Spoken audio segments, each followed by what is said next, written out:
Okay, good. Let the people in.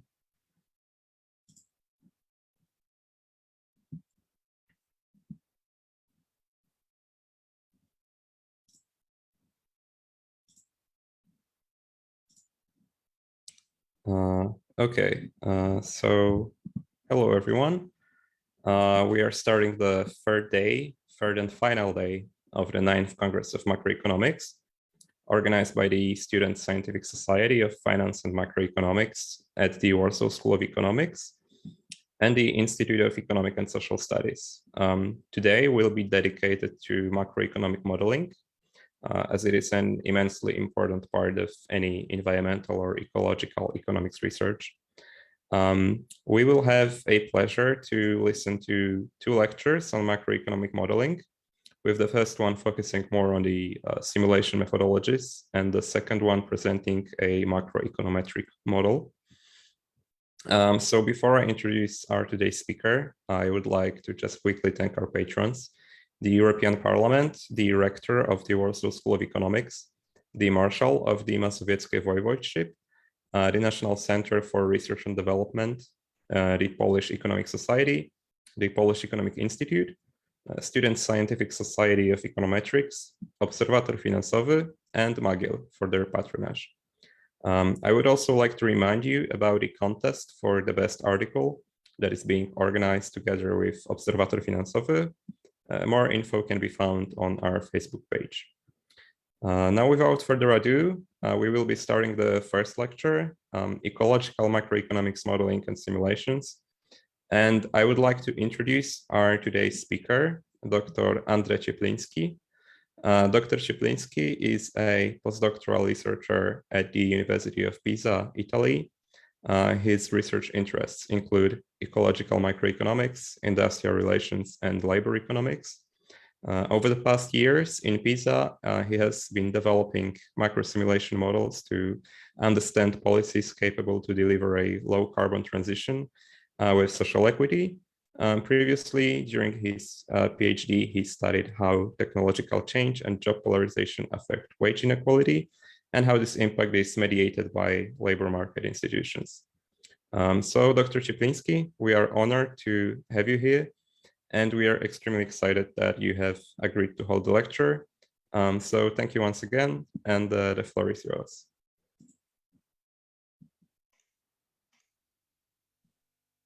Okay. Good afternoon, everyone. I'll start by sharing my slides so we can get it started.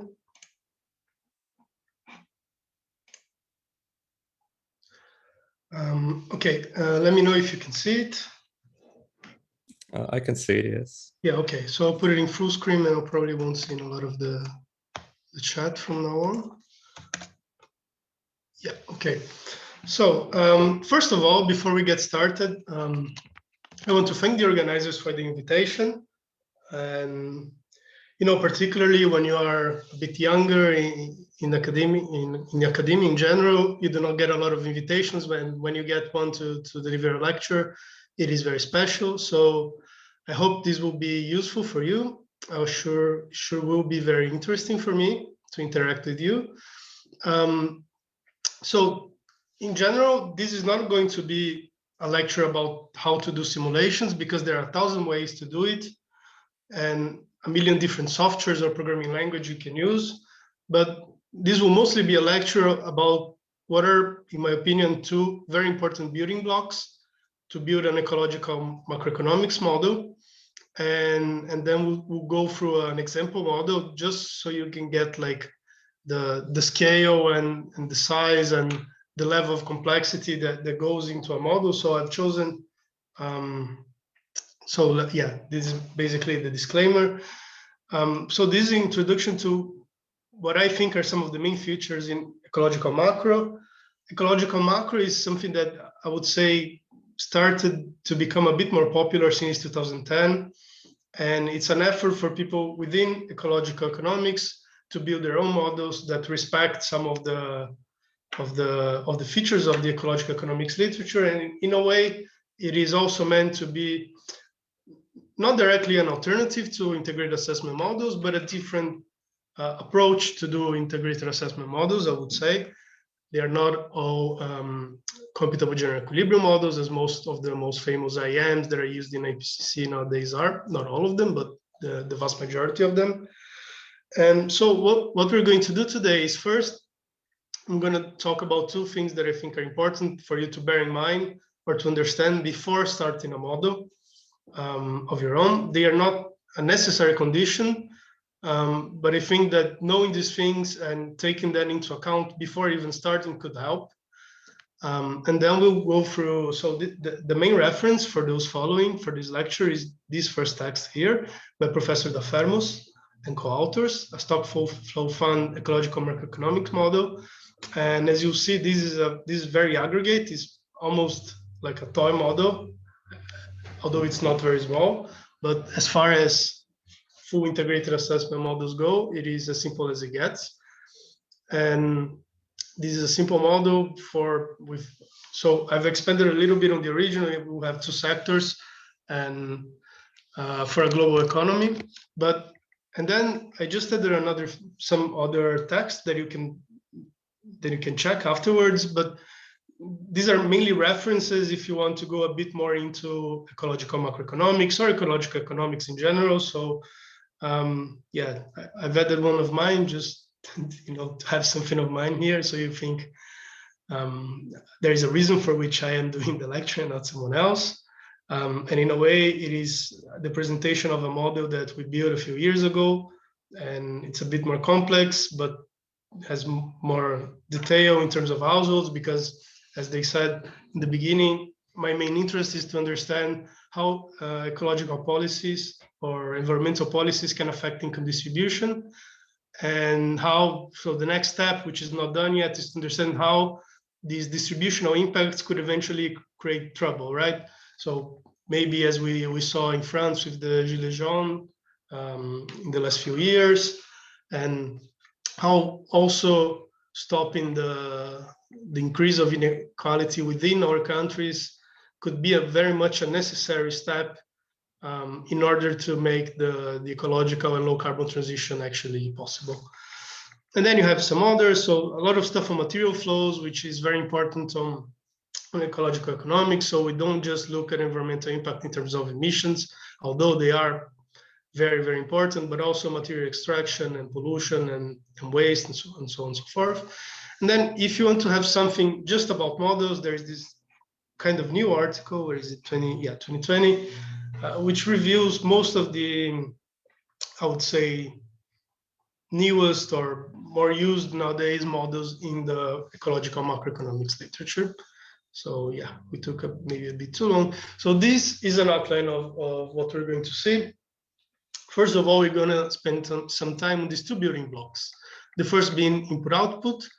And I'm not sure, but maybe most of you, or at least some of you, are at least to some extent familiar with input-output. It is how GDP is calculated in every country, after all. But here we'll use as a modeling tool and a way to trace the total size of the economy, the inter-industry trade, and so on. And then we'll spend perhaps a little more time talking about how to build stock flow consistent models. And this will be basically an accounting framework that serves as a guide when you're building a model. So you basically specify a lot of accounting identities and how flows of income are exchanged between different types of agents, of households, firms, and so on. And keeping track of this can be very important when you get to actually build your model and make sure everything in the end makes sense and is consistent. Every payment comes from someone, goes to someone else. Sorry. Then after getting these two building blocks, we'll go into the model, which, as I said, is an extension or a brief extension of the Fermos article. And there will be many equations. I don't think I'll be able to comment on each and every one of them, but I'll try to give you a sense of why they are there, what they do, and why they're important, okay? And we'll see how there are interactions. So the most interesting part for us here is not just the economy, not just the environment, but how these two things interact, right? And as you'll see probably in the next lecture, this is a very, very simple representation of climate change, of how emissions affect temperature. Basically, we are just adding a function.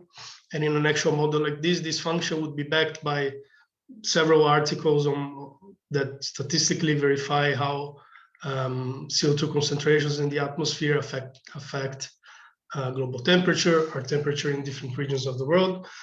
But here, since this is mostly an economic model, we'll mostly be focused on the economic part and just specifying the feedbacks that the economy has to the environment, and that in exchange, some impacts that climate change and other variations in resource extraction and so on may have on the economy.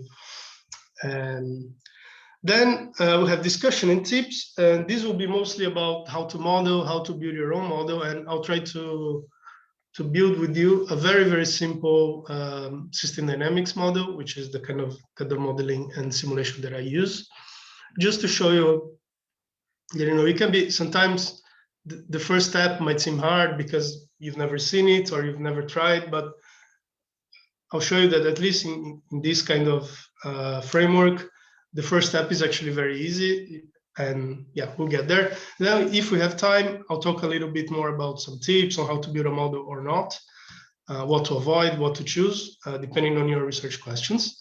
But mostly I'll try to leave as much room as possible for us to discuss in the end. Okay, everything good so far? Let me just keep track of time. Okay, so first for input-output, right? Input-output matrices, basically what they do is they record transactions of intermediate and final goods and services traded between industries, domestically and abroad, okay? So why would we use input-output instead of having two industries, a consumer good industry and a capital good industry, and applying production functions? In the end, as maybe some of you know, it is not very different than with respect to having a Leontief production function for all the industries that use goods produced by the other industry as inputs, okay? But the idea here is that we want to not to just keep count of final output, but also of the whole size of the production in this economy. As you know, for instance, I'll use a simple example. If you just assume as many models that use production functions do, that output is equal to GDP, what actually happens is that you are losing a big part of the actual size of physical production. For instance, I guess the Italian GDP nowadays is somewhere around 1.4 trillion euros, whereas the output is around 3. So that's the scale of difference. And where is the difference? The difference is the production of intermediate goods, okay? So using an input-output framework actually results in a more accurate description of the total amount of goods, materials, and energy used in production. And that's what we'll try to do, not just keep account of the monetary values that are exchanged between different industries, but also how in these intermediate inputs consider materials and different types of energy sources, okay? Yeah, and another thing is that it provides a pretty accurate picture of, you have an input-output structure, and then you change demand in your model. Consumers, for some reason, stop demanding cars and start using public transportation, and you do this shift in demand in your consumption function. This will directly reflect on the type of production and on the carbon intensity of this production, which is something we like, and it's always very useful. But on the other hand, as we know, the technical coefficients, so the coefficients that specify how much of another industry's inputs you need to buy to produce an output of yours, they tend to be very sticky in time. So one of the consequences of this is that if you want to do a very long-term model, modeling technological progress and how these inputs change over time can be tricky, okay? So here, let me see. Yeah, okay, let's start from here. This is a very simple representation of what an input-output system looks like. And perhaps I'll go through all these items. These are probably identities that you have seen while studying national accounts, or maybe in the first macroeconomic courses, but it's always useful to remind. So here, for this simple example, we only have two industries, okay, which we call industry 1 and 2. And so the buyer is in the column and the suppliers are in the rows, okay? So this amount, okay, so this is probably better. This Z21 here is how much industry 1 buys of industry 2, okay, to produce a good. And the same rate, so this is how much industry 2 buys from industry 1 to produce its goods, okay? And this is what we just said, this is the total intermediate trade. So goods produced by industries and sold to other industries to produce their final output, okay? So the total production of intermediate goods by industry 1 will be this, Z11 plus Z12, okay? So of course, here we have it aggregated, but it could as well be one firm inside the same industry selling to another would be registered as an industry selling to itself. It doesn't mean that it's inside the factory, inside one plant, for instance, okay? And by the same token, this is the total supply of intermediate goods by industry 2 to itself and to the other industry, sorry, and to itself, okay? And here we have perhaps the most well-known component, final demand. And final demand usually no, it actually contains consumption from households, government expenditure or government consumption, gross fixed capital formation, exports, and variations in stock, which are usually aggregated inside investments, okay? And the total output by each industry will be simply the total amount of intermediate goods it supplies plus the supply to fulfill the final demand, okay? So industry 1 sells this quantity to all industries, itself and the other, plus this quantity to final consumers for investment or abroad, okay? And the same thing happens for industry 2, and summing these two things, we have the total output of the economy. So total output equals total intermediate trade plus final demand. But here in the bottom, what we have is from a different perspective. They will sum to the same thing, and I guess this is clearer in the next slide.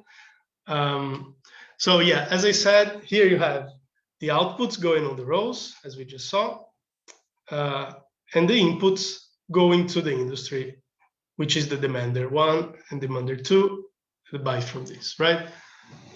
And so here again, we can sum the intermediate trade from industry 1 and 2. And what we have left that we still must sum is, so industry 1 demands from itself, demands from the other industry, but it also demands from abroad. So we have imports, which are summed here, okay? The same thing for 2, demands from the other, demands from itself, intermediate goods, and also demands inputs for production from abroad. So M2, total imports from the foreign sector to industry 2. And then we have value added in the end. So if you remember, value added is nothing but the sum between profits, to simplify, sum between profits and labor compensation. Okay, so in the end, we'll see that these can be split between, in a very simple model, could be simply split between profits and wages.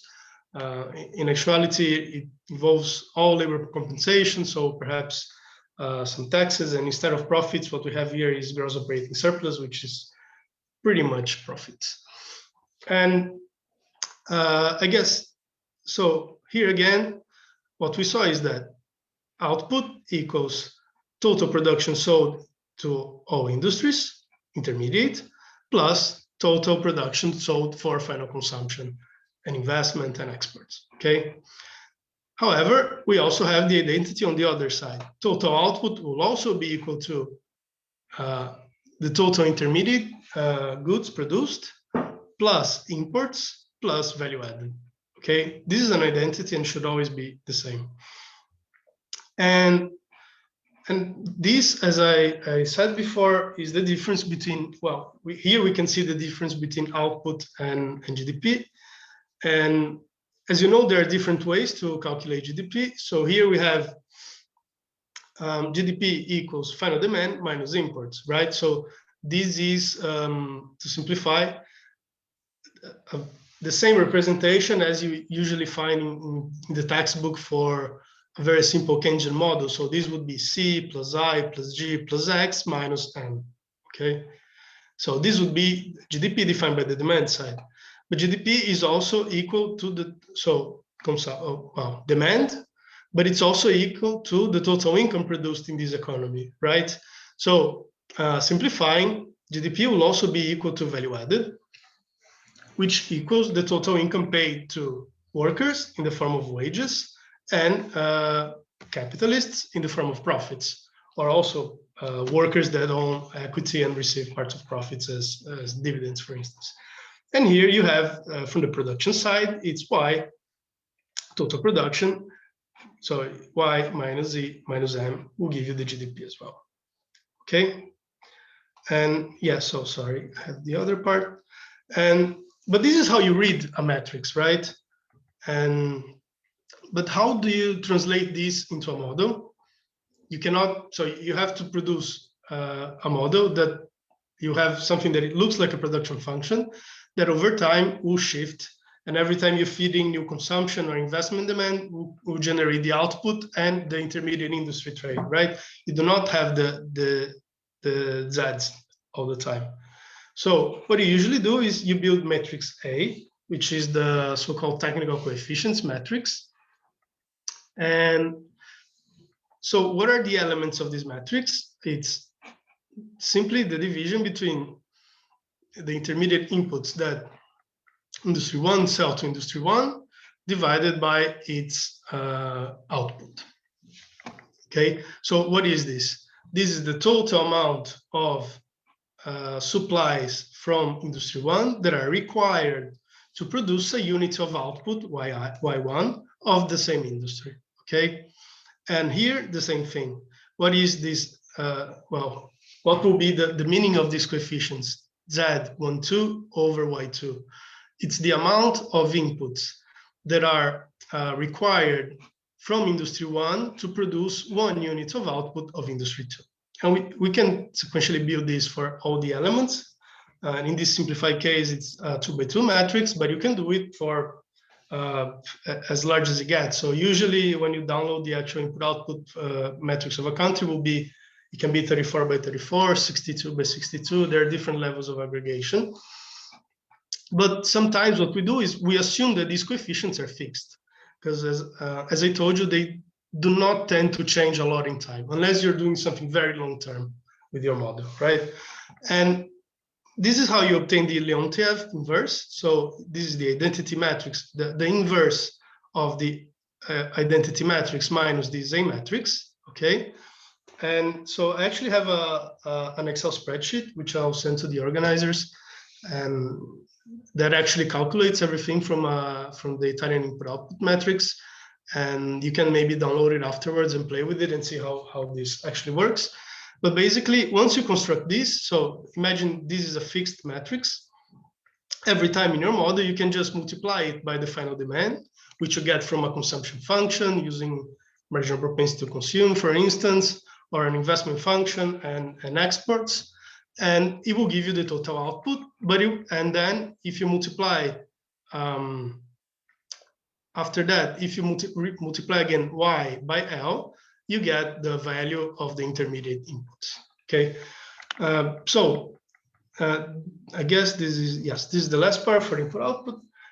The reason why this is important is just for us to keep track of the whole size of the economy, of who is buying from whom, and to make sure that if, for instance, we are simulating a model in which we want to simulate, I don't know, external shock. So, for instance, an oil exporting country that after 2030, no one else is buying oil. Okay. if you shift the final demand from that industry, imagine that industry 1 supplies oil and other petroleum goods, you have automatically the impact not only on total output, but on how the internal configuration of the input-output metrics and inter-industry trade changes, okay? And then, as you see in the model, I'll try to show you, this will also change the composition of labor demand in the economy, okay? So industries losing output will probably start hiring less or firing workers, and industries growing will hire more. Okay. Now, let's see how long it's passed. Okay, we can both go to stock flow consistency.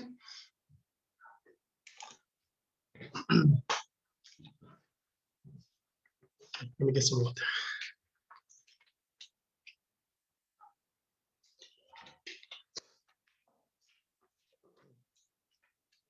So I guess this is the part that is probably a bit more foreign for many. And I guess we'll spend a little more time here. But I think that if you just see it in a paper, it can be a bit strange because you see a lot of matrices and you don't understand what they're doing there. But actually, I guess after a while, it becomes very intuitive. And now I would say that it really helps me after a while when I have to do a model. This is what I would like to do. Well, what I like to do first, at least to think first, because it really helps you afterwards. I guess the worst thing that you can do is just starting from scratch, like, I like this equation, start doing some equations, and then try to connect different parts that were not meant to be put together. So starting from a stock flow consistent framework, I guess actually helps you putting together a model that is internally coherent with itself. And I swear it pays off handsomely in the end. So basically, stock flow consistent models became very popular among post-Keynesian economists on different sides, some working on analytical models or econometric or agent-based models, and in our case, system dynamic models as well.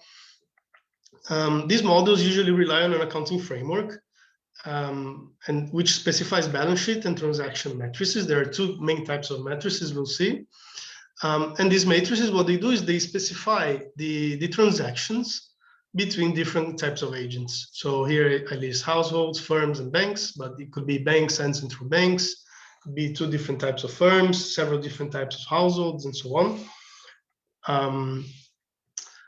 And basically what it does, it's keeping track of transactions so that all expenditures are someone else's revenue, and on the asset side, all liabilities correspond to assets from someone else, right? So nothing is paid and disappears, or as could happen in some models, but it is an accounting framework. And I know accounting sometimes is boring, but as actual accounting, it really helps keep things organized.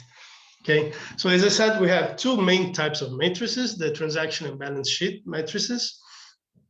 What is important to understand, I guess, is that by doing this, you're not specifying behavior equations, you're not specifying causalities. So you have, for instance, as usual, I equals S, so investment equals savings in the end. But S of the matrix, you're not specifying whether investments cause savings or savings cause investments, okay? It's just an identity, but you know that these two things must match in the end. And as I said, it can be used, or it should be used, to keep track of stocks or real financial economic variables, and that's how it started. But nowadays also, for people doing ecological macro, you can extend this approach to transactions and stocks of natural resources.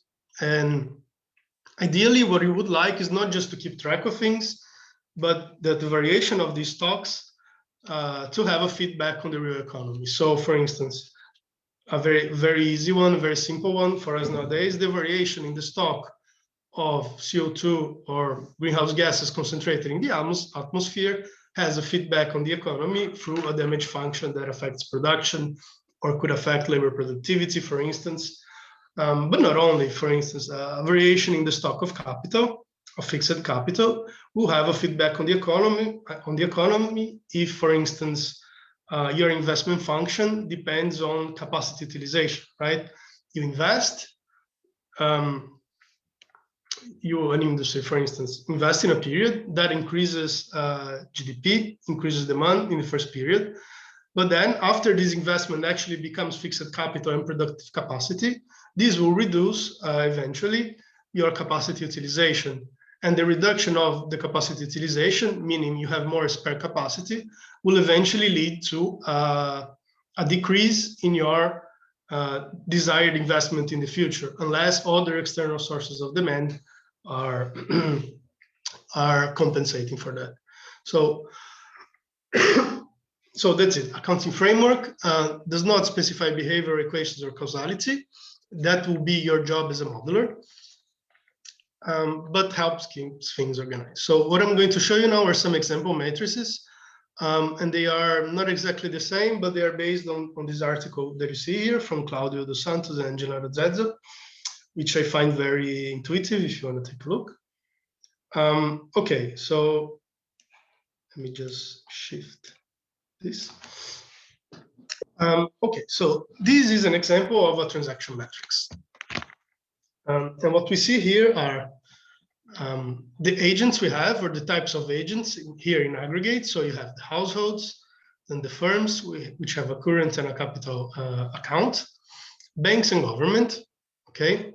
And on the rows, you have the different types of expenditure. So consumption, investment, wages, taxes, okay? So in a column, what you see is the final balance sheet, or, well, not the balance sheet, sorry. The net result of all the transactions of a type of agent, of household. So here you see, for instance, that households with the plus earn wages. They also earn, what is it called? Interest on deposits, and they earn profits because they own the firms and the banks, in this example. And then they pay, they spend on consumption and on taxes, okay? So this is the net result of household. So what is the difference? All the earnings minus all the payments is household savings, okay?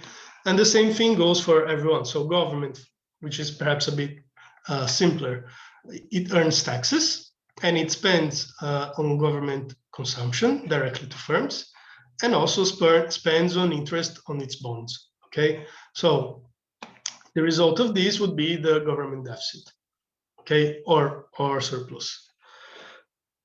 This could as well be negative. And on the rows, what you see is who pays to whom, right? So the households pay to consume, and these consumptions pay to the firms that produce the goods, okay? The same thing for the government. The government spends on goods and other stuff, services, and it pays to firms directly. Investment is a bit different, right? Firms spend to invest, but they pay to other firms, okay? So the negative goes on the capital account of firms. Wages, the same thing, but on the other direction. So firms hire workers to produce the goods they sell. So they pay wages, which are received by the workers. Both workers and firms pay different types of taxes, which sum to the government revenue. And okay, so the last thing you see here is firms paying interest on loans to the commercial banks, and banks earning interest on loans from the firms, but also earning interest on bonds from the government, okay? And what they do is, because they are owned by the households, they pay interest on deposits, and whatever is left, P stands for profits, okay, dividends. Dividends are the profits paid, right? So all the profits in the end from banks and firms are paid to the households. And if you sum all the columns, what you have in the bottom line here is this. So household saving plus government saving equals investment, okay? Or government deficit would equal savings. So as I said, we are not here specifying if this is causing this or this is causing this. We are just saying that because everyone pays something to someone else, this must hold in the end, okay, as an identity. And so this is the transaction matrix, and it just specifies the current transactions. But also we have stocks, right? And in the second most common metrics on stock flow consistent models, we'll specify the aggregate balance sheets of these institutional sectors or types of agents we have. And okay, maybe let's start from firms because I think it's easier. So what do firms own? They own capital. So all their assets will be capital. And the liabilities that correspond to this asset are loans that they take to invest and create this fixed capital, and equity, which they own to the households that actually own the shares of the firms. Okay. So as you can see, this is a very simple balance sheet in here. So we can reorganize it as a very representative but simple, nowhere near an actual balance sheet, but it helps us understand. So firms own fixed capital on their asset side, and the liabilities that correspond to this asset are loans plus equities, right? Well, equity is not exactly a liability, but and the same thing for the banks. So what do the banks own? They own the debt or the loans that they lend to the firms that is owed to them. So the firms must pay interest and must repay these loans. And they own the bonds that they bought on the past from the government. Okay. And this is what they have on the asset side. What do they have on the liability side? The deposits, which they own to the households. So that's why they pay sometimes interest on deposits, or as we specified here in the previous matrix, that's why they pay dividends to households. Okay. And here you have the bonds from the government. And once again, if we sum everything, we have the net worth of the household, so everything they own, the value of everything they own, deposits plus equities, minus government bonds must be equal to the total capital, because here we are summing the rows, right? So 0, 0, 0, capital, 0. So in the end, this identity must hold. Okay, so as I tried to say, this is perhaps, we could have started from a bit of a simpler matrix as an example, but it doesn't really get much more simple than this if you want to actually represent something that happens in real life, right? So even here, there are very clear flaws, like you don't have a central bank, for instance, or this is, for instance, a representation of a closed economy. No one's selling or buying or own assets to firms abroad. But basically, this helps us keep track of who owns what to whom, and will also help us write the equations that form a model. Yeah, okay, so now I would go into the model. I want to know if everything is okay so far. Yeah, everything is fine. Okay. All right, so now we'll try to use these two things, plus other equations, many of which I believe you have seen before. We'll see very common functional forms, such as, let's say, marginal propensity to consume, for instance, to determine private consumption. But the idea here is to give you a picture of what a model looks like from the inside. And I guess that after this, if you want, you can just go back, try to download the actual article by the Fermos and take a look, because after this lecture, it should be easy to read and you'll probably be able to understand everything, I hope, if I do my job correctly. But yeah, so there are a lot of equations from here on, and my idea is not to read equations to everyone, but to comment them and try to, show you, oh, this is an accounting identity. It is not very important for the model results, but it should be there. Or this is a modeling choice, and here the authors have decided that investment works in a certain way, and this is important, okay? Yeah, so as I said, we developed a version of the model presented by the Fermus and his co-authors. This model will represent a simple global economy. So it's a closed economy because it's the whole world, with consumers, banks, and firms, but no government. And we'll try to model in a simplified way the economy, energy demand, emissions, and material consumption. As a caveat, I would say that the environmental, the emissions part is very much simplified here, and hopefully no, I'm sure you'll have a better description of it in the next lecture. So we'll have two different industries, just to make use of some of the things we just saw with input-output.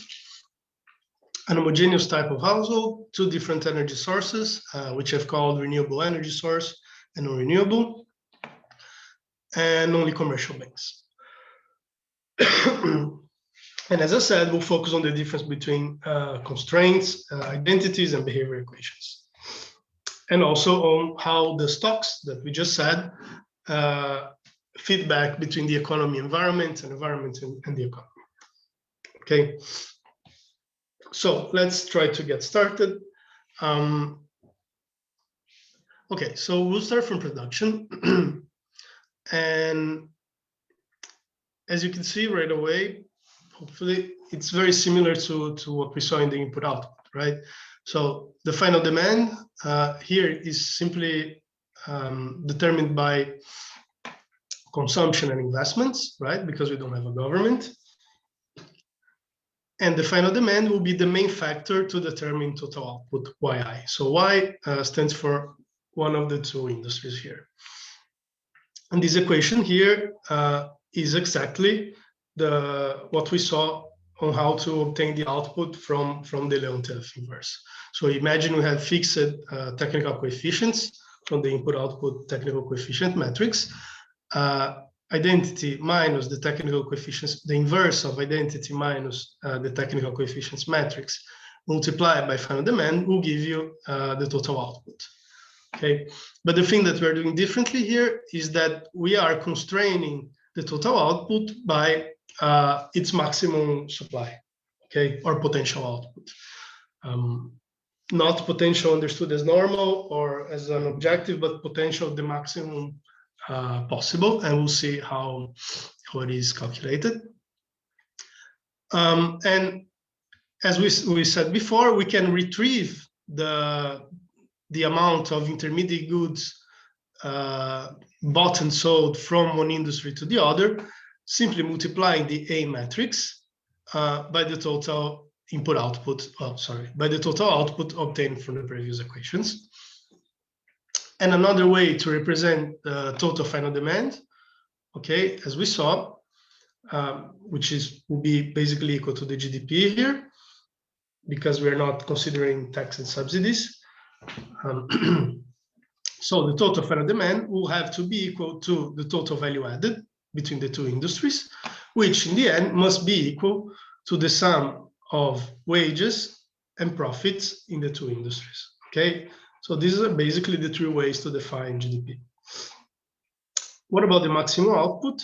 So the maximum output is the minimum output that you can produce given the constraints of all the resources you use. So capital, labor, and the two energy sources, E1, E2, I've called here, right? So what are each of these elements?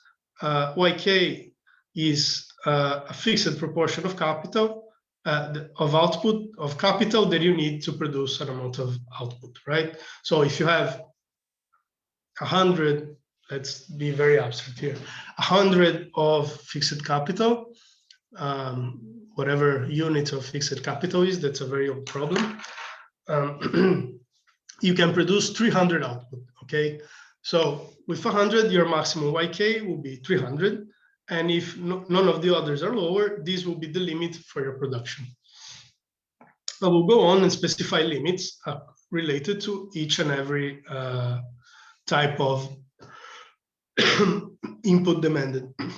So here we have the same thing for labor.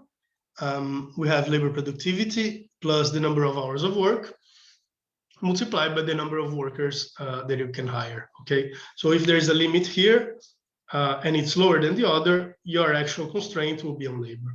And the same thing for energy. So you have a coefficient that tells you how much of each energy source, so how much of renewable energy you demand in a certain period to produce a unit of output. This is what the epsilon means.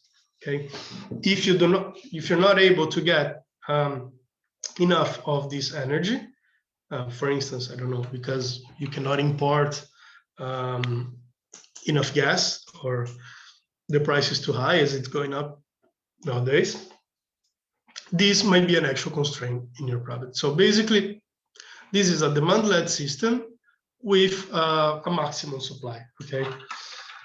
Of course, we can argue that these things are very flexible at price. So you can hire a lot of energy if you're willing to pay a lot of money nowadays, for instance, or if you're willing to increase wages a lot, you probably have a very elastic labor force. But these things take time as well, right? You do not double you can invest and double your productive capacity, but you probably won't do it in a year, and your demand is now. Okay, and finally, these are the elements of the A matrix, as we saw before. So how much of intermediate ZII you need for a unit of YI.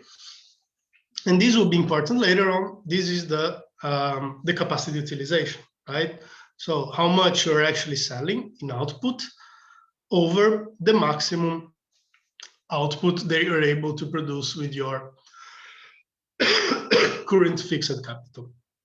In theory, we could specify also capacity utilizations for labor or for the energy sources, but here we'll try to keep it simple and specify just for fixed capital. Okay. Then we can proceed for the consumption function and how households work in this very simple model. So basically, the first equation here, what we have is the disposable income. And actually, this is very straightforward, right? It's just a lot of different signs to mean simple things. So households earn income from labor. So wages multiplied by the number of hours worked, multiplied by the number of workers. But they also earn income from, oh, sorry, I switched the order, from dividends on the firms. So we assume that firms make profits in each industry, make PI profits, and they pay a fixed proportion of this profit, say 40% as dividends to households. Okay, and they also, okay, so this is what households earn from firms, part of their profits and the wages. This is the total bank profits that they also earn, plus the amount they earn in interest over the deposits. Okay, so labor income, profit income or dividends, plus interest. This will be the total disposable income of all workers. Okay, how much will they consume? So basically, they will consume a fixed proportion C, marginal propensity to consume, out of their disposable income. So say every period they spend 70% of their income on current consumption. But here, as we said, we have perhaps the first feedback from the stocks to the actual flows of the model. So this is the stock of dividends that all the households had in the previous period. And we will assume that they also have a marginal propensity to consume out of wealth.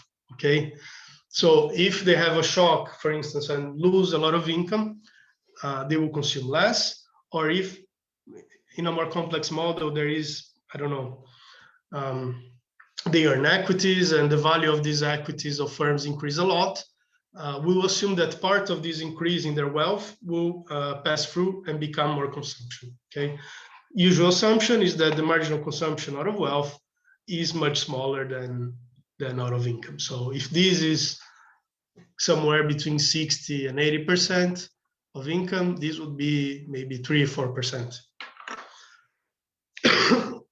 And just to include climate damage, we will subtract from consumption function climate damage, CD, which we'll see later on how it depends on production and on emissions, okay? So basically, we're assuming that the more we could do directly on production, but here we are doing the climate damage on the components of final demand, so consumption and investment, just to make it a bit more simpler. Okay, so we had two industries. We just use alpha C to distribute total income between C1 and C2, so alpha 1 minus alpha. And here we have an identity, right? So savings will be equal to how much all households earn minus how much they consume, okay? And all the savings will increase deposits. So you have S is the end of the transaction row of households, but it's also how much you add to your stock of wealth in terms of deposits. Banks are very simple in this model. They basically transfer money and lend to firms, take from households and lend to firms. So what they do is that they hold deposits, which they own to the households, as we saw in the matrix. And then they make loans to the firms that pay interest to them. So their profits, in a very simple way, will be given by the difference between the interest that they earn from the firms and the interest that they pay on deposits. Okay, so that's the equation. Bank profits equals how much they receive from industry 1 and 2. Yeah, age are the loans here, if you had help before, I'm sorry, minus how much they pay for deposits, right? But we will assume that they lend to the firms interest with a fixed markup over the basic interest rate I. Okay, so the assumption here is that they lend for an interest rate that is higher than their funding interest rate. It would be more complex with a central bank here, but that guarantees basically that they will always make some profit, or at least probably will never do negative profits. And here what we have is the variation of the stock of loans. This will connect with the firms afterwards and will depend on their investment behavior. So the actual amount of new loans, delta H, will be a function of how much firms are willing to invest. And to invest, they must take new loans from the banks. Okay, so this will be a stock that we will specify in our balance sheet metrics afterwards. Okay, in some order.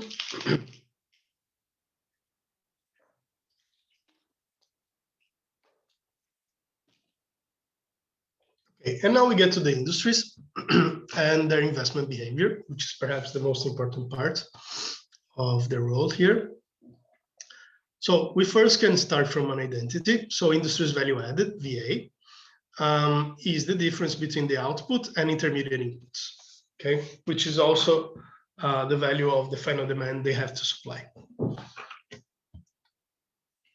right? Which allows us to define the profits that every industry earns. So what is it going to be?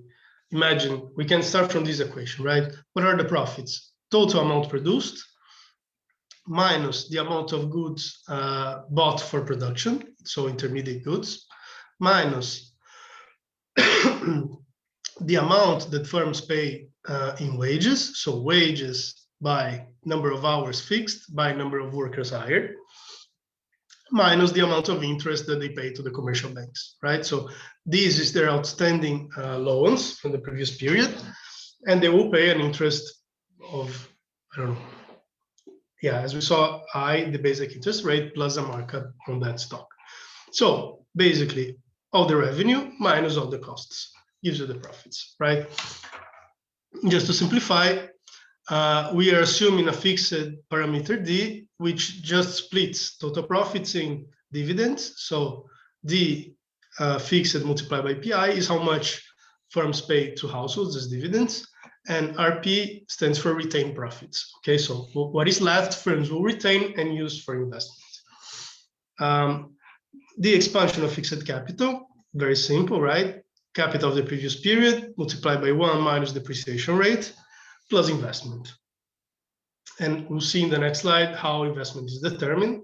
Here again, a very simple way to define labor demand.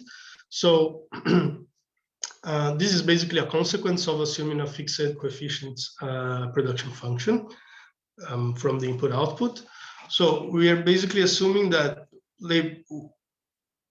this is the amount of labor that is necessary to produce YI, okay, the total demanded output, which is equal to the output divided by the number of hours, just to transform hours in individuals, number of individuals hired, multiplied by the labor productivity, okay, which will not be specifying here how it moves in time. Basically, if output increases, if firms sell more, they will hire more workers. If labor productivity increases, they will hire less workers, okay? So basically, the amount of workers hired by each firm will be kind of a race between these two factors. And then we'll specify wages as a fixed proportion of labor productivity. So we are, in a very simple way, assuming that workers are able to capture, say, 80% of the increase in labor productivity, and the rest will eventually become profits. I'm sorry, I'm not used to speaking for that long, so I'm starting to cough. Okay, now we get to investment. So we'll say that the first equation represents here how much firms desire to invest, okay?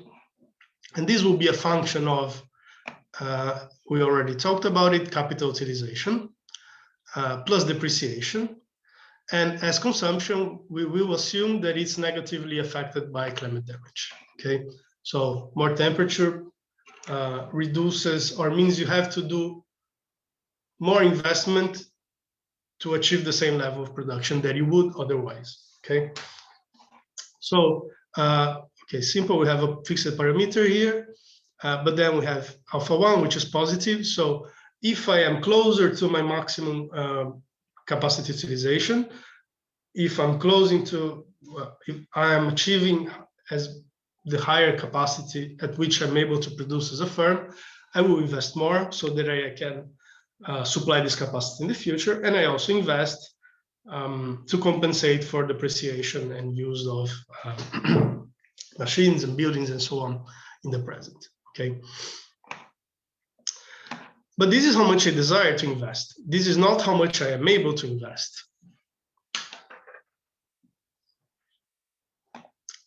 Yeah, so firms in this model, we assume they are financially constrained. So they cannot always invest as much as they wish, but they must finance this investment with retained profits and new loans.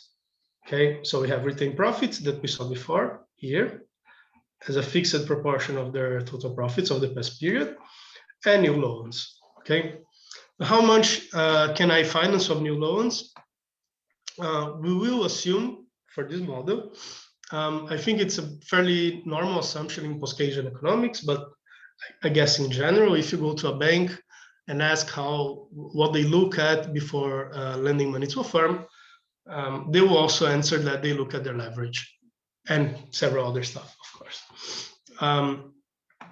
So we assume that the total amount of new loans that a firm is able to get is a decreasing function of their leverage. Their leverage being how much they have financed already over their total assets, right? So firms that have a lot of leverage and have a lot of debt to pay in the future will find it harder to make new investments. Whereas firms that have, so usually this is not like a linear function, right? You will assume that firms have a target leverage. They want to be, depending on the industry they are in, but I don't know, say they want to have 60% of their balance sheet in debt.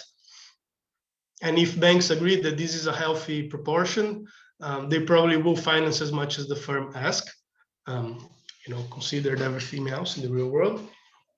But if the normal leverage for a firm in a certain industry is 70% and a firm arrives with 120% of leverage, I guess banks would be probably a bit skeptical, right? And this is what we're trying to demonstrate with this function here. So the first derivative of the function out of leverage is negative. So the more leverage you are, the less you will be able to finance. And the actual investment in the end will be given by retained profits by plus the amount of new loans, such that for a very leveraged firm, probably you will get that I is lower than how much the firm wanted to finance. Another way to see this is that the less credit worth firm, to use a not very good term, to be honest, will need to finance more of their investment out of their own profits. Okay, so a higher proportion must be financed out of their own profits. But this is just a way to say or to show that the firms are financially constrained. And here, for instance, in a model, you could try different rules here. You could try varying the markup of interest rates to see if paying less interest rates, they are able to finance more in the future.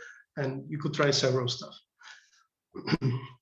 You could see whether varying the fixed parameter D, so paying less to households and keeping more to reinvest in profits is actually positive or negative for the economy. And so these are all the decisions that you and me as a modeler should take while building something. And can you let me know how much time I still have, please? We do have 1 hour almost. Okay, yeah, I'll try to finish before so we can have. Sure. Okay, so finally, we are able to move beyond the economy and into energy, climate, and materials. All right, so first, energy. We assume that energy demand by industry for both renewable and non-renewable sources is a function of their output. And their respective energy intensities, right? So as I said before, we'll first specify the energy intensity of every element, well, of every type of energy source for every industry, right? So for every unit of output of industry one, the industry one requires, I don't know, 0.5 of renewable energy and 0.15 of non-renewable. And the same thing for industry two. These will be assumed fixed, or maybe it's something that when you are modeling, you can assume fixed initially and set different growth rates to see how they vary when you substitute non-renewable by renewable energy, for instance. So, but this is what will tie the economic to the energy demand part, right? So here we are converting the total output of every industry in a demand for energy, total demand for energy. Because here we are summing renewable and non-renewable. We can just also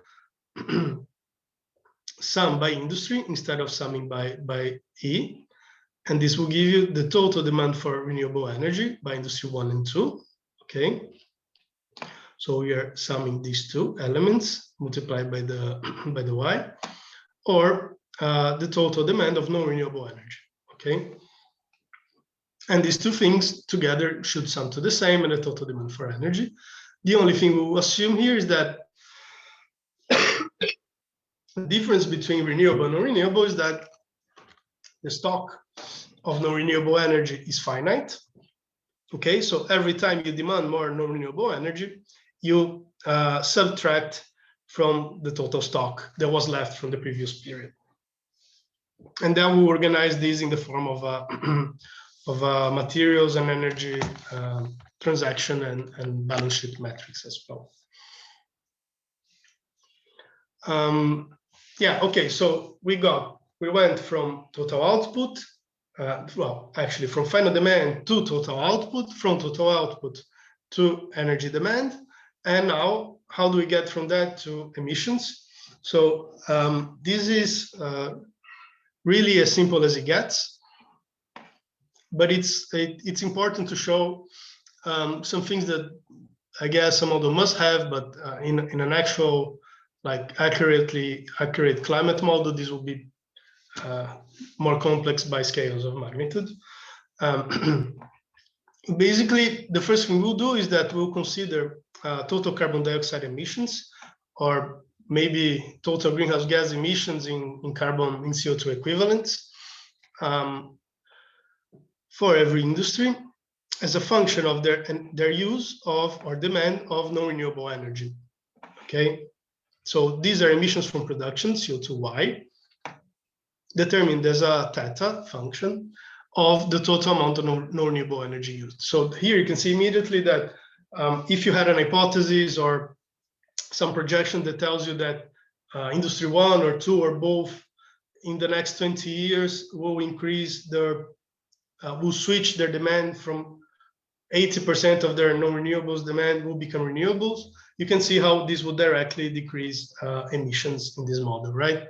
And then here really we don't have a model for land use, so a lot of emissions, not as much in Europe nowadays because there's not much left, but yeah, I'm from Brazil, and like land use is the largest item, it's larger than transportation or energy generation in Brazil nowadays, for instance. So we're talking here about deforestation, pastures, and also, I guess, I'm not sure if I guess agricultural emissions are in production, but mostly deforestation. So here, in a simple way, we're just assuming that land use is the land use emissions are decreasing in time because we're doing less deforestation. Okay, but the only importance of this is for us to remind ourselves that emissions are not only from production, they are also from land use.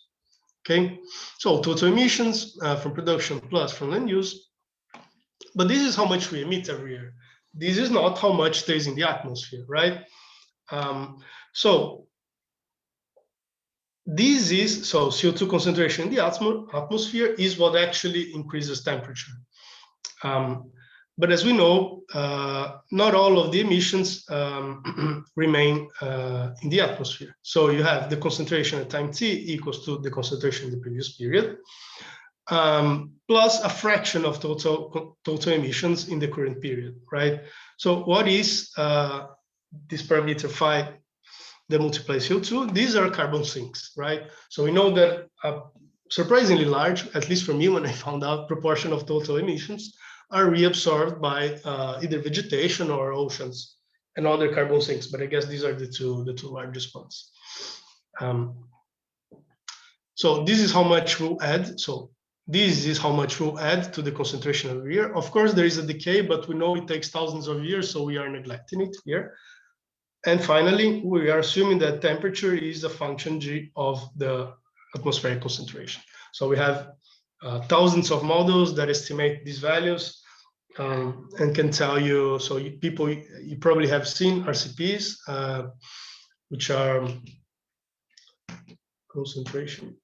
Oh, I forgot what the R stands for. Concentration pathways, which are standard storylines, which the IPCC use together with their scenarios to represent the temperature increase associated to some level of doubling of CO2 concentration in the atmospheres. Okay. And finally,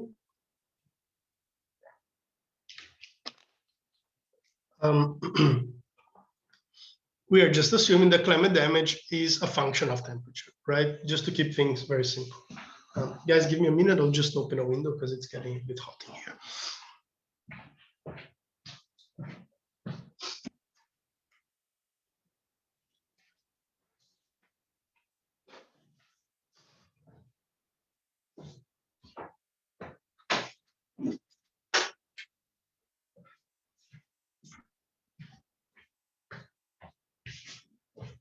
Back.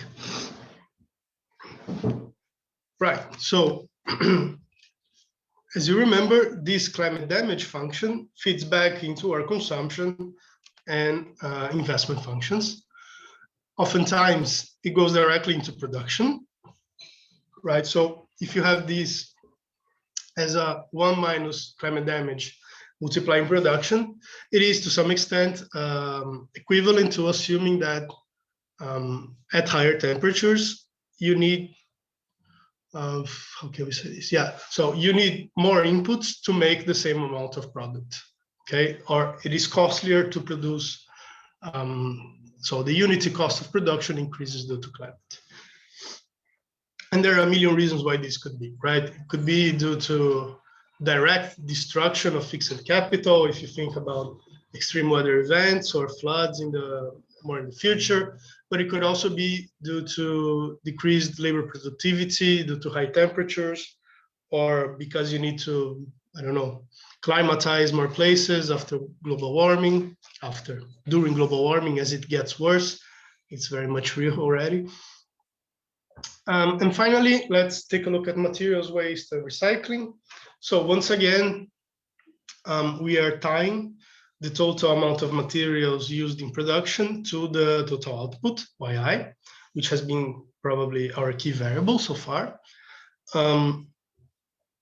Okay, so the first thing we'll do is that we'll assume that every time you produce amount YI in every industry, you will generate an amount of materials for that production, okay? Or you will need a certain amount of materials, YM, associated to this economic production. So here, basically, we are converting monetary units into physical units, say kilos here, or tons, for instance. But you could do this for, I don't know, specific metals or concrete and materials that are more common, or at least used in bulk. Yeah, but that's not everything, right? Because you have the total amount you demand, but you also have a certain amount of disposed or stranded assets, which is directly associated to depreciation. Okay, so delta multiplied by the fixed capital stock, which is how much your capital stock depreciates every period, will generate a certain amount of disposed assets. Okay, so here again, we are converting the depreciation in monetary units to physical units.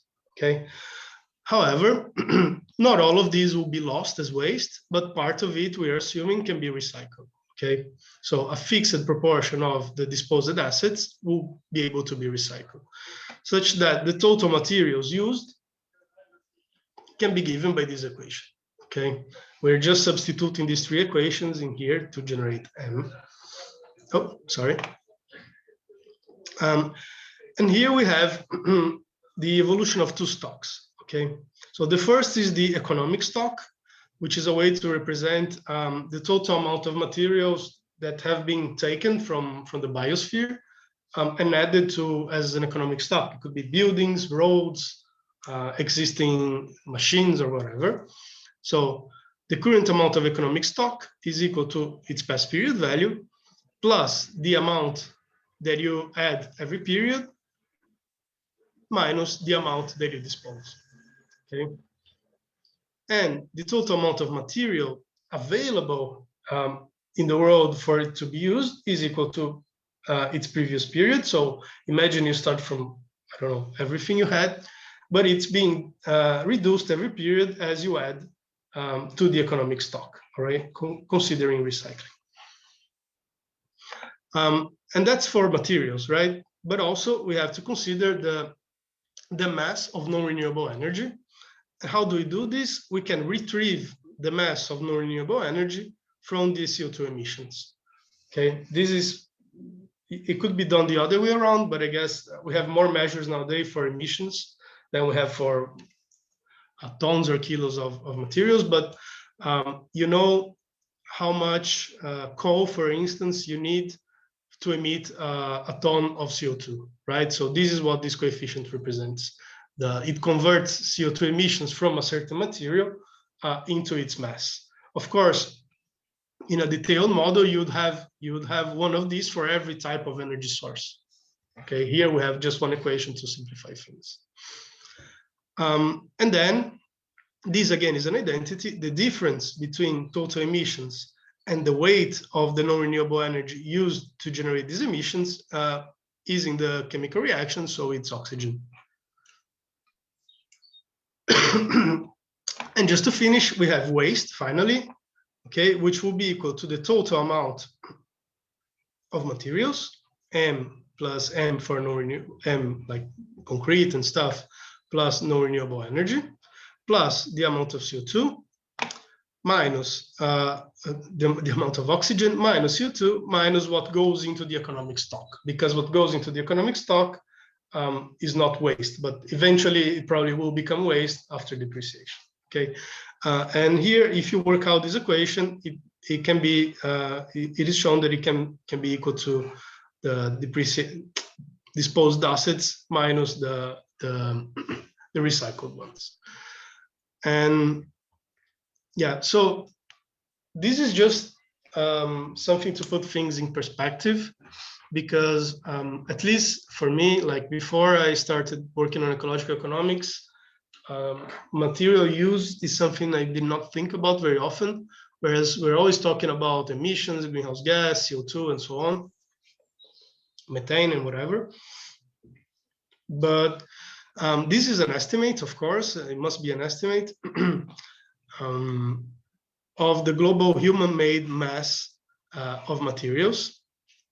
It was published in Nature in 2020, and the authors actually project that the amount of total materials, mostly concrete, other aggregates, bricks, and so on, asphalt and metals, which are very little but are much more scarce, is actually projected to have surpassed the total the weight of the total biomass on the planet. So yeah, this is just to put things into perspective. I remember the first time I saw this graph, I was a bit shocked. Okay, and just to round and summarize the things we saw in this attempt to present a model, we can now reorganize this model as the matrices we saw before, right? But now, since we have the on top, sorry, no, okay. Since we have the energy and materials part, we can also do physical flow and physical stock balance sheet matrices for the materials and energy, right? So this is nothing but a reorganization of the equations we just saw. For instance, think about energy, right? These are very simple equations. So all the energy demanded and used in production in terms of renewable and non-renewable must be dissipated, okay? And it's equal to 0.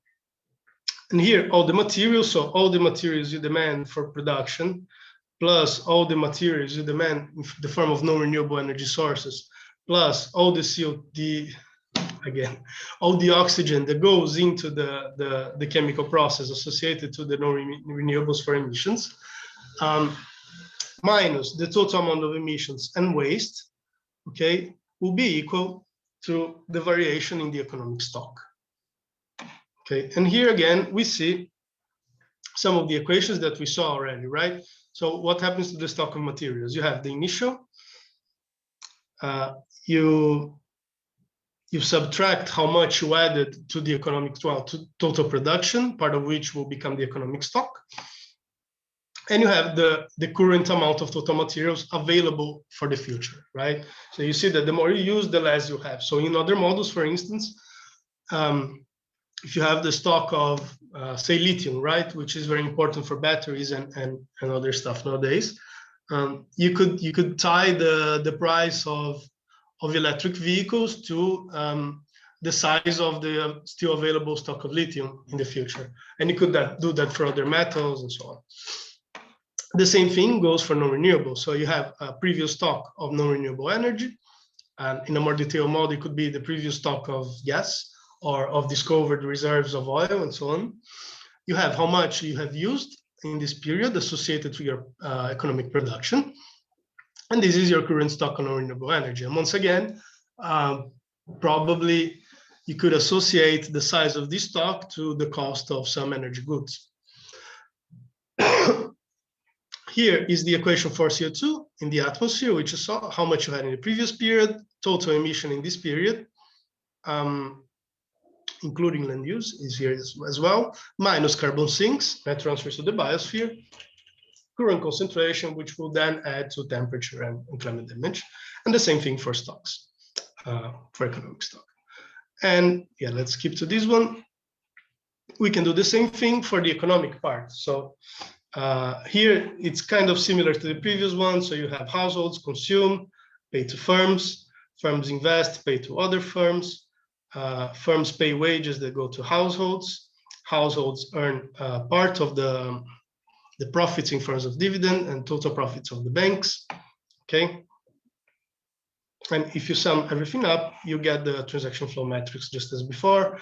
Let's see something else that is interesting. Yeah, here you see, for instance, that the total amount of investment performed must be equal to retained profits plus the variation of loans, right? Depending on how much the firms or industries can finance. And here on the right-hand side, you have the balance sheet. So once again, you have firms that own capital, fixed capital, and have an outstanding stock of loans. And this will be equal to their net worth, which is actually equal to the equities that they will eventually could own to the households. But that is not specified here, right? Remember, we just specified that they pay dividends. And here, so the total amount of net worth of firms and households.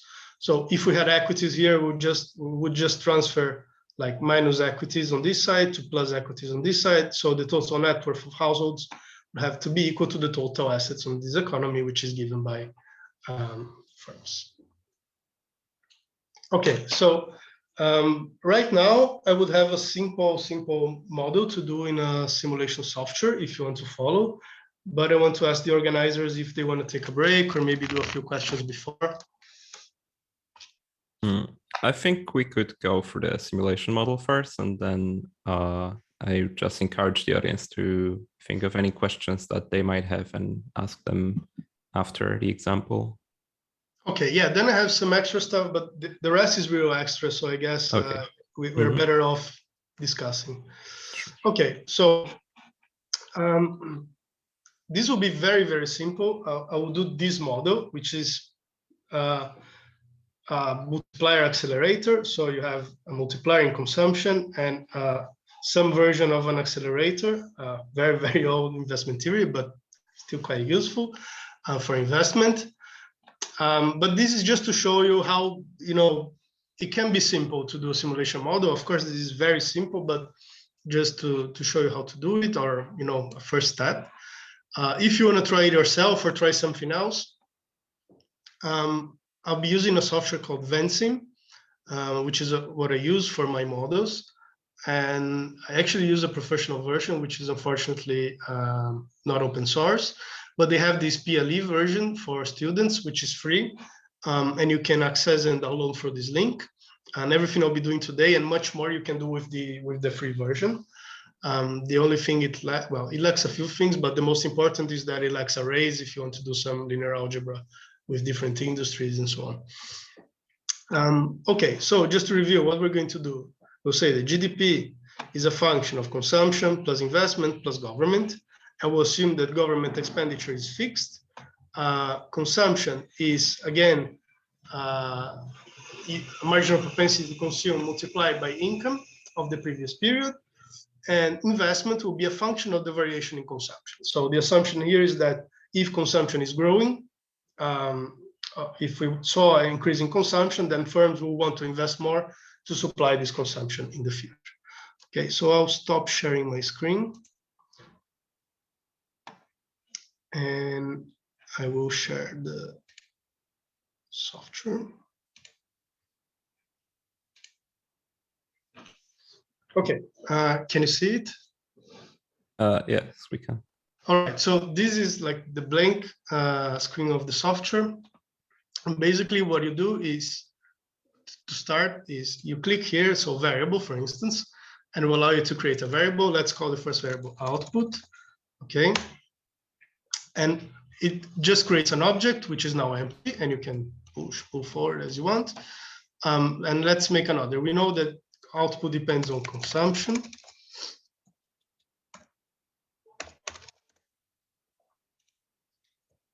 Investment and government. Let's just call it gov, okay? And here I have something that's called equation, is what I'll actually click if I want to insert an equation inside a variable.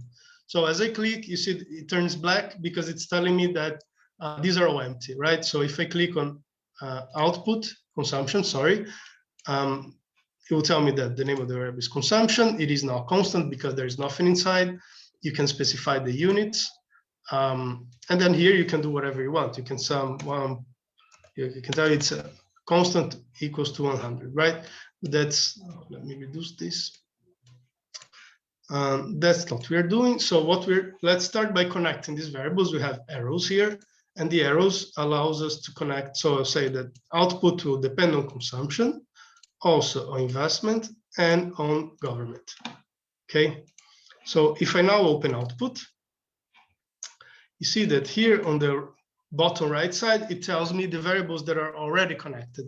So I can just tell in the equation that this variable output, so you see the output is the right-hand side, the left-hand side, sorry, equals to what? What I write here. So equals consumption plus, my plus is not working properly, plus investment plus government expenditure, right?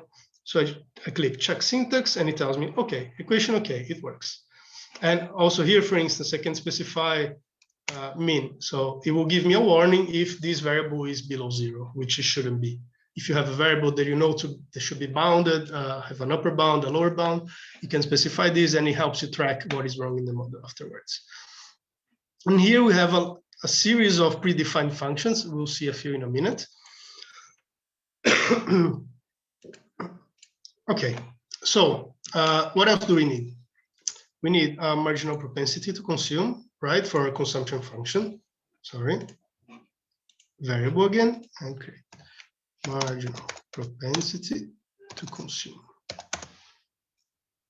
Okay, and we need another parameter, which we'll call accelerator, which is how much investments increase when consumption increase. So once again, we can connect these to consumption and this to investment. All right. But what else? We know the consumption depends on previous period output, right? And then the investment depends on the difference between current and previous consumption. So the next thing we have to do to close the model is specify, let's call it output delay. And again, consumption delay. The reason why we're doing this is because on system dynamics software, they can solve very complex models, but they cannot deal with simultaneity, right? So you always need to add delays and cycles to the model to make sure it works. So if consumption depends on output, if output depends on consumption, and consumption also depends on current output, this model would not be determined. So what you actually have to do is, so I'll go here and I'll specify what was the previous period output, right? So here again, I can use one of the predefined functions, which is called delay fixed, for instance. You can come here when you download the software and explore. So these are functions to retrieve data from outside, from Excel or from tab sheets. Then this is if then else is a simple if function, very useful, max, min. You can generate random distributions when you want to. And these are just the common. So you have several options. But for now, let's just stick to the delay, right? Delay fixed. So output delay is equal to output. Okay, the first argument. The second argument, d time is the delay of the time. So we'll tell one period. And an initial value. So as I said, you cannot create a simultaneity. So whenever you create a delay, you need to specify the initial value. And in this case, just to simplify, we can say it starts from 0, right? Usually in a model, so if your model starts from year 2000, you would include here the actual number, the actual value of output of the country you're modeling in the year 2000, for instance. Check syntax, okay. And we can do the same thing for consumption, right? So same function, delay fixed of consumption for one period, starting from 0. Okay, so marginal propensity to consume is a parameter. Let's say it's 0.6.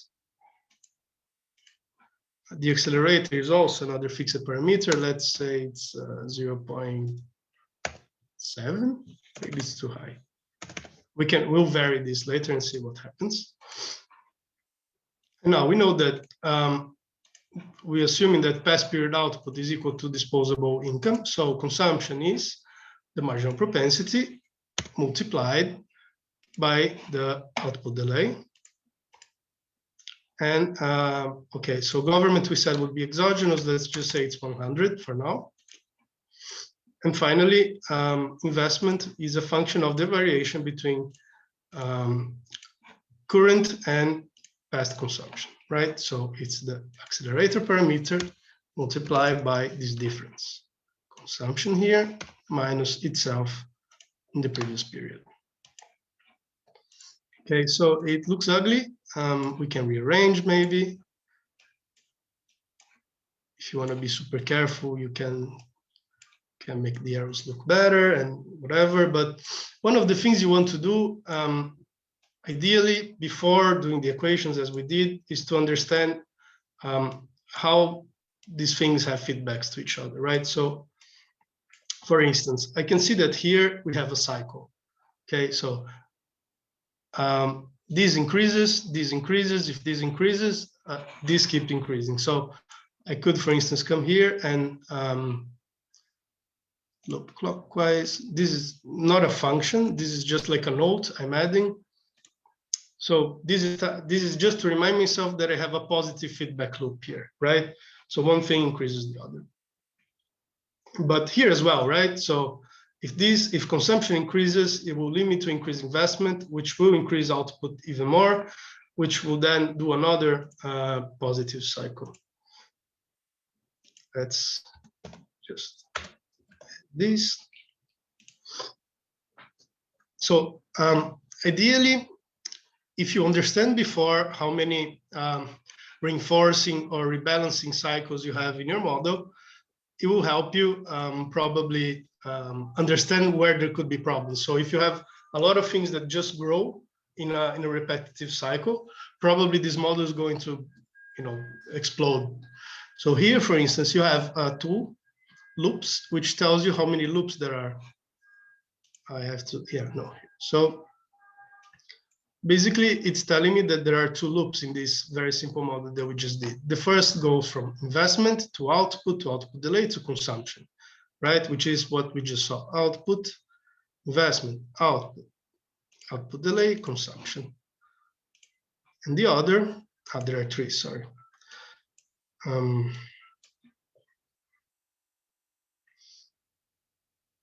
Okay, so the first one is the first we did: consumption, output delay. Then we have the one we just did: consumption, investment, output, and again back to consumption. And then we have the other one, which passes by the consumption delay, right? And this, I guess, is reinforcing. So what we can do now, just to check, so we can name a scenario. So let's call this first try. And this will basically be the name of the file with the numbers, the simulated numbers that will be saved. And I come here and press simulate, right? This is very small, so it goes very quick. But for instance, we have simulated scenario first try, and we can now see how it converges to a fixed value, right? So basically, you have 2 accelerators that start from 1 point. So we told them that the starting point for output and consumption was 0. Then it increases and it reaches an equilibrium, which is actually, what is it? It's a multiplier of the fixed government expansion. But what we can, so okay, we'll come here and I will remove this. So this just tells me all the simulations that I have loaded. Let's vary one of the parameters. So let's vary the accelerator, right? So this is, let's call it accelerator 0.5. Then we can come here and say, okay, let's see what happens if instead it's 0.75.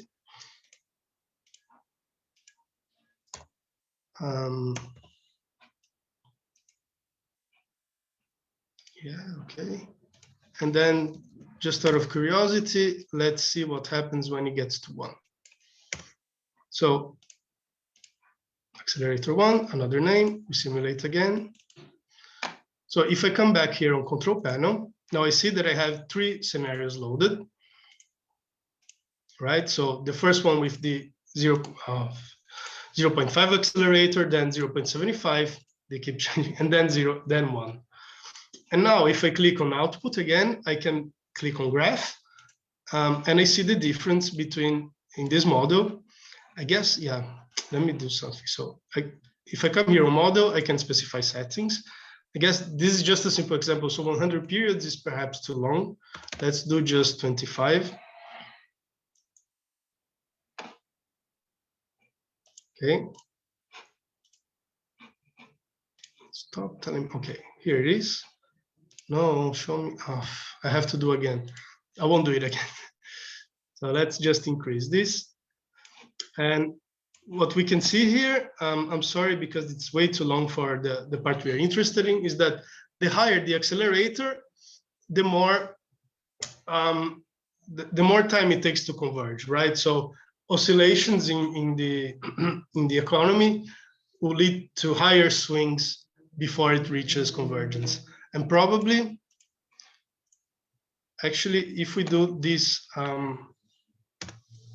larger than 1, I believe this is not going to converge.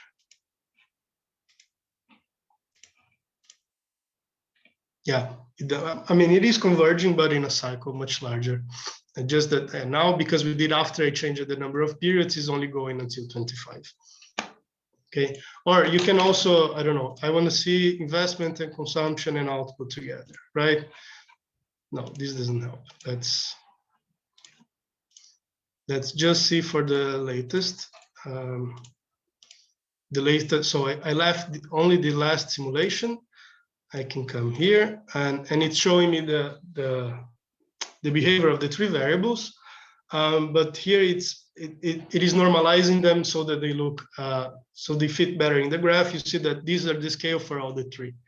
If I want, I can come here and say graph options, only 1 scale, right? And then I have all of them in the same scale. These are some of the things you can do. You can come here and see everything is stable. You can export everything. And yeah, unfortunately, the free version, that is the one you can download for free, it has its limits, but it can do a lot of stuff. And if you want to check, I would, let me stop sharing this now so we can go back. I would suggest to take a look at the website of the System Dynamics Society. They have a resources part in which they have links to softwares, they have links to online courses. I guess there is an upcoming free online course in the next month if anyone's interested. And yeah, they have lots of great resources. There is also a website called MetaSD, which is a library of models that you can use in the software. So you can download a version of the solo model, which is something you already understand, and just to see how it works. I guess that's it. I could do some more, but maybe it's better if we collect some questions now. Sorry if I took too long. Right, no, that's great. Thank you for the lecture. Thank you for showing the example of the simulation. I think that was really quite eye-opening on how the whole thing is sort of programmed and how it looks. So if you have any questions, then please, you can turn your mic on or ask in the chat. I'll also check whether there are any questions on Facebook. So yeah. I also do have a few questions to you. Yeah, if you want to start, maybe. So yes, I'm just wondering, what is the starting point of that simulation? Because there has to be some algorithm behind that. So you just click the simulate and it does stuff. And I'm wondering, like, what is the first step of that process in the whole diagram that you have created there? Okay, so mathematically, what you have there is just it's very similar to what was it called?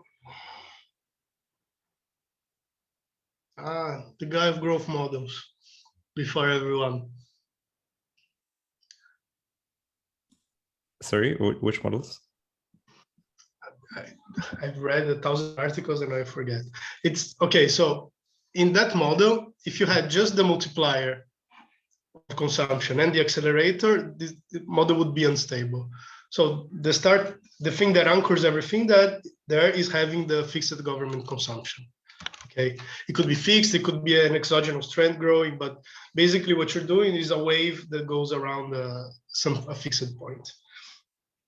In theory, when you're talking about system thinkings and system dynamics, what you want to do, which is what I did is not very correct, is you want to draw the diagram first before you put any equations in and understand at least intuitively how the equations or how these variables are related to each other. If you expect to have a reinforcing cycle, so something that in time would go like this, or if you expect to have a balancing cycle, something that compensates itself, which is, for instance, what an investment function that depends on capacity utilization does, right? So you invest, then you create capacity, then you need to invest more to supply. So it does a wave that reverts back to a mean. In terms of actual modeling, what I usually do, and I guess most people that use system dynamics, is you try to paste in the model a picture of the first year. So for instance, in the model the version of our model here that we are working now, we start the model in 2010. So we paste the values for value added, output, GDP, and several other stuff for 2010 that we have for the Italian economy now. And then we project that forward with the equations. And then we use the period between 2010 and 2020 to calibrate the parameters so we know that these variables are more or less reproducing the trends that we observed in the past. So I guess, I don't know which of these was the answer to your question, but. Right. So if you forecast the values for the next years, and you take like the last year as your starting value, then how do you handle the simultaneous equations in a simulation model? Because I know, for example, in the E3ME, it's the Gauss-Seidel method that is being used there. I'm wondering, for example, in the model that you have done in Venice, how that be solved? Yeah, so in econometric models, you always have you have methods to deal with simultaneity and actually estimate the true parameters, right?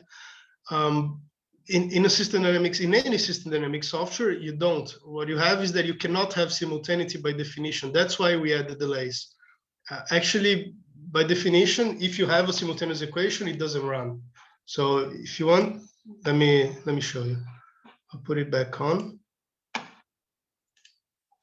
So if here, for instance, I tell you that instead of consumption depending on output or the delay, it depends directly on current output.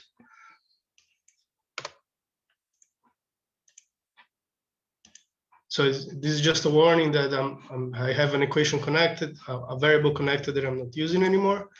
And I say simulate, and you say no, the model has errors and cannot be simulated. You want to correct? Yes, and then it will show you, look, you have a simultaneous equation in this cycle here from consumption to output. So by definition, you have to get rid of every simultaneity before you actually are able to simulate. What you can do if you have something very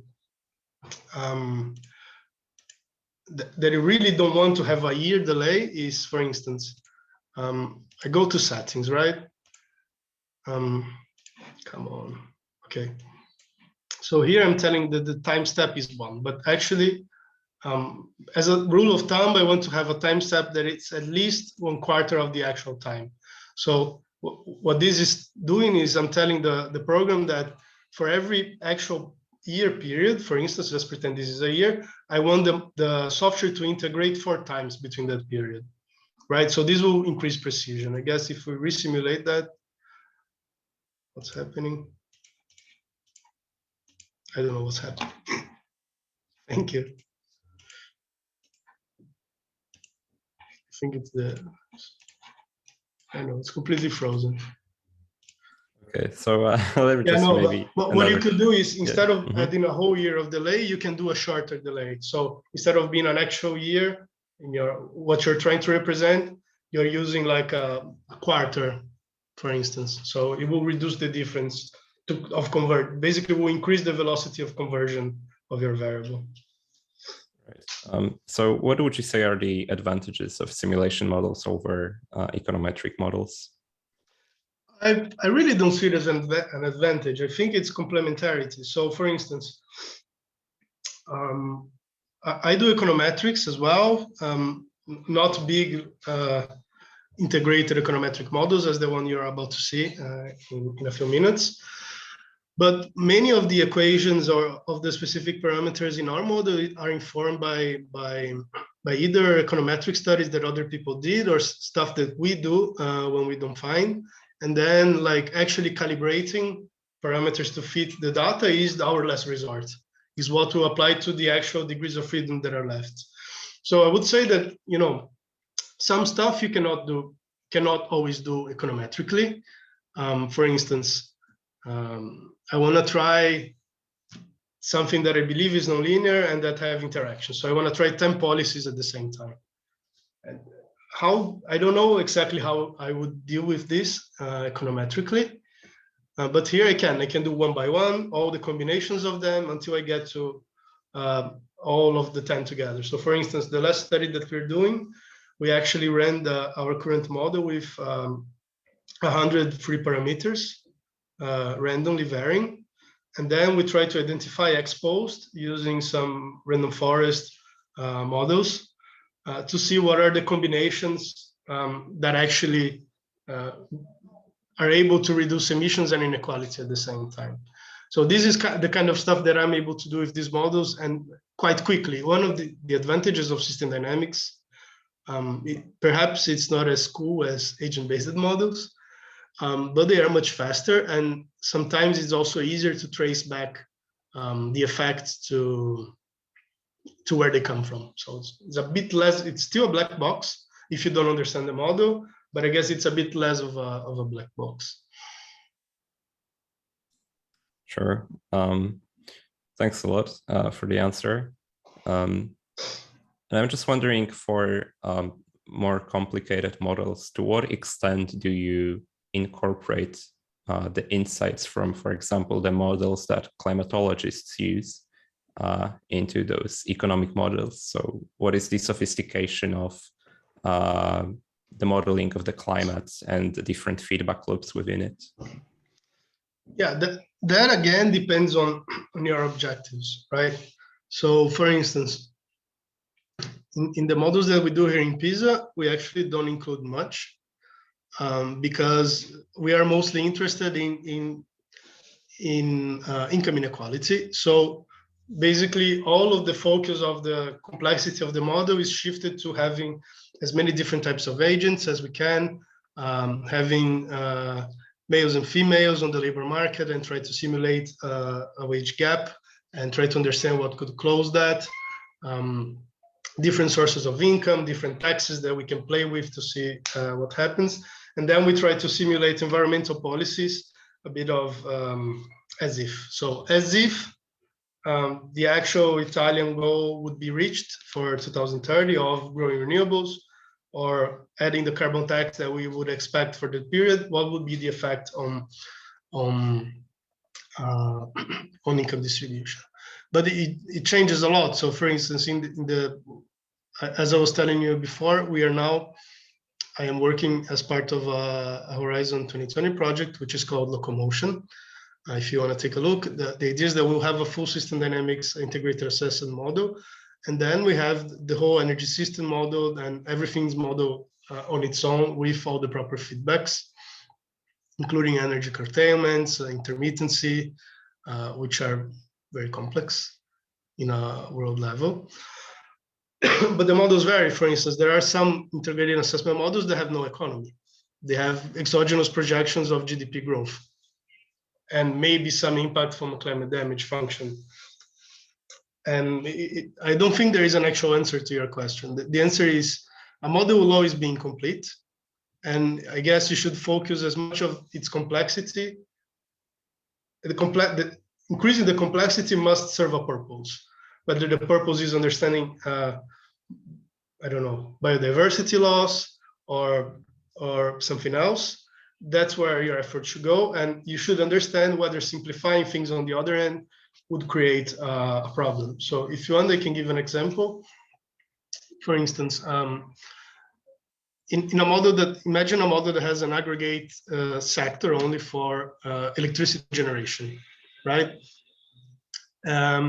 Instead of having maybe firms or maybe just technologies. Instead, you have one model with generation and one model where you have coal, gas, aeolic, solar, hydroelectric, and so on and so forth. In the aggregated model, what you have is the average emission intensity of that industry, whereas in the other, you have an emission intensity for every type of technology. If you had a carbon tax on the aggregated model, it would have a much lower effect on substituting technologies than on this aggregated one, right? Because the amount that you are imposing as a cost is much lower on average to everyone that they would be to the highest polluter if you had the coal technology, for instance. So that is an example of where you are losing something by aggregating, where complexity in at least technology production, the same for transportation would be if you applied, is important to understand the impact of a carbon tax, for instance.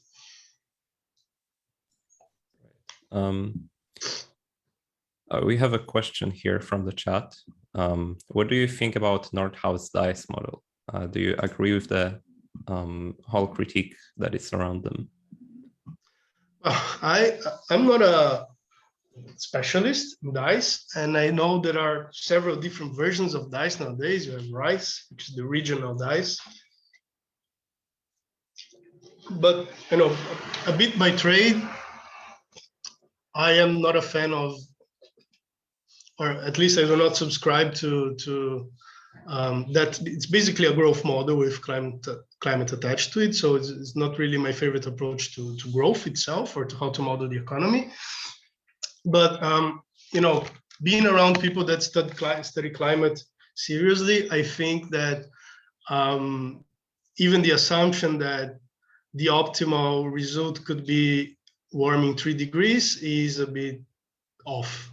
It must be off. Like now we are seeing what less than 1.5 degrees can do. So I can only imagine that. So basically, I think the damage functions are probably off. And I guess there's a lot of people nowadays, even working with dice, working with the main IEMs, such as Witch, and there is an IEM model that is called IEM. Doesn't help a lot, but it's one of the main ones. And there's a lot of people working in improving climate damage functions. Actually, I think the standard is now not even to call them climate damage anymore, is to call them damage and loss functions.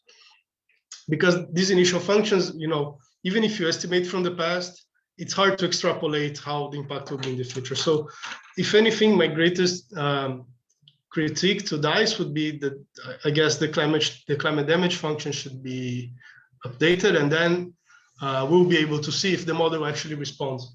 And on the other hand, I'm a bit skeptical of solving everything with just carbon price. For instance, there's an article that either came out or is about to come out that is just a simple version of DICE, but that does not use direct substitution, right, in the production function. So what you have is a DICE with vintages of capital. And just by adding that, because you have to assume that you only introduce the new technology that is induced by the price change on new capital, and you have to wait for depreciation. Either you have to wait for depreciation, and so the change is lower, or you have to invest more, and then you have a rebound effect. Just by that, so the optimal carbon tax in the DICE model, I guess it triples or something. So yeah, so I'm not also a fan of direct substitution in production functions. How would you say a climate damage function should look like? Like if you could give an example of a well used climate damage? I'm not sure. No. I'm not sure. I guess this is a big question nowadays, actually, because one way to do it was changing the discount. So there was the big discount debate, right, between Nordhaus and Stern. But it's hard. I think it should be it should consider everything. So, and it's very hard to consider everything in a model because you should consider crops somehow, how your crops will change, because, you know, for some people, things will get better, actually. They'll be able to produce more agriculture or some types of grains that before they were not able to produce. And some people will stop not being able to produce. It should include disease. So what if the line that malaria can reach goes up to the middle of Europe? What is the impact of that? And these are very hard things. So one thing I tried to do this year, actually, in this big horizon model, we were trying to understand the impact on health.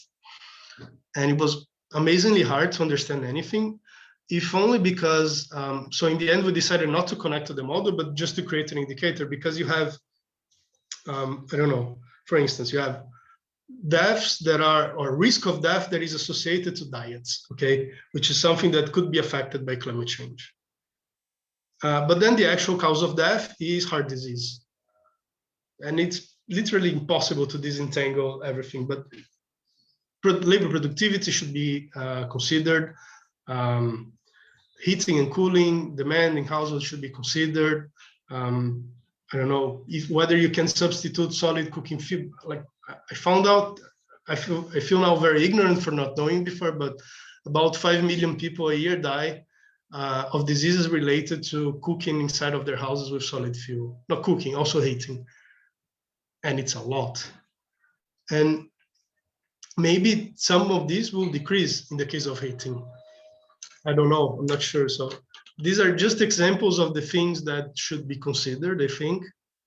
But the truth is that, or biodiversity loss. So we are in the middle of a mass extinction, or probably about to approach it. And we really have no idea what is going to be the impact in our economies, I believe. Our best shot is to mitigate as much as we can, as soon as we can. Okay. Well, thank you very much for the answers then. I don't think there are any more questions in the chat. I don't see any more questions on Facebook either. So we also are nearing the end of the scheduled time. So I would just like to thank you very much for the lecture today, explaining the model very well and showing the examples in the software as well. I really appreciate that. I think that's something that is missing from a lot of university curricula, to just understand some sort of different methodologies of modeling economic phenomena, especially at the intersection with climate. So yes, I would like to thank you once again for your time. And hopefully we'll see you at some future events that we'll be organizing. Thank you. Thanks a lot for the invitation. It was a pleasure. Thanks for everyone that was listening. I guess this lecture was more about demystifying what it takes to start and build a model than to actually how to do one. So I hope if it encourages at least one person to try, I would be happy. Also because, you know, it is a worldwide problem, but if you actually take a look at where the actual integrated assessment models, things that drive policy are, they are more or less concentrated in 10 countries or less. So the more people we have in Eastern Europe, in the global South, in Asia, in Africa doing models, I guess it could also strengthen eventually the position of these countries, or, you know, communities or whoever in climate debates, hopefully. So yeah, thanks a lot, and I hope you have a good next lecture, and it will be a pleasure to come back if you invite me again. All right, thank you very much. Goodbye. Bye. Have a nice day.